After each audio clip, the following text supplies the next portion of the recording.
Gandang araw mga kapapa. Maulang umaga, kaya naman parang nakakatamad bumangon. Kaya agad akong sumilip sa labas para malaman kung malakas pa ba ang ulan. Oh Yun yeah. nga, nakita ko malakas pa ang ulan, kaya naman parang tinatamad akong pumasok. At paggising ko, gising na rin ang alaga kong si Cremo. Good morning, Cremo. At sa labas, malakas pa rin ang ulan, kaya binisita na natin yung alaga nating mga manok. Itong mga Sana manok pala, ay bigay lang sa akin, ako na po ang nagpalaki. Salamat sa sponsor, Ninong. At binisita ko na rin po ang aking mga tanim. Tinignan ko, baka nagtumbahan na.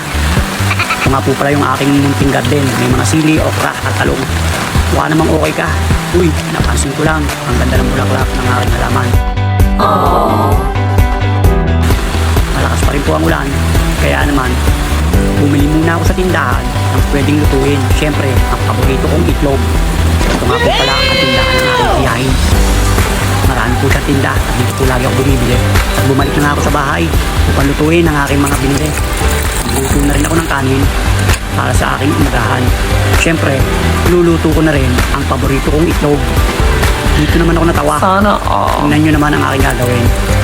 Naku po, sumama. Grabe, tanda ko na, hindi pa rin ako marunong magluto. Pero okay na rin. Tingnan nyo naman ang aking mga naluto. Ayos na rin para sa aking almusal. Siyempre, hindi mawawala So nice. ang painit sa umaga ang pagkakape. Yes! Yun! Kaya naman, binakbakan ko na para mapaganda sa aking pagpasok. Tinapay nga po pala ang malimit kong almusal na may palamang itlog. Sana Sarap! Okay!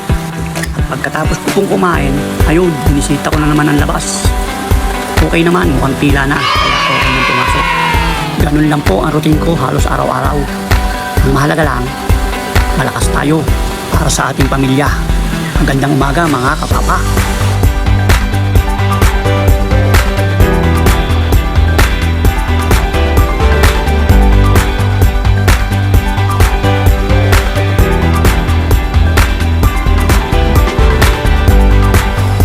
Thanks for watching.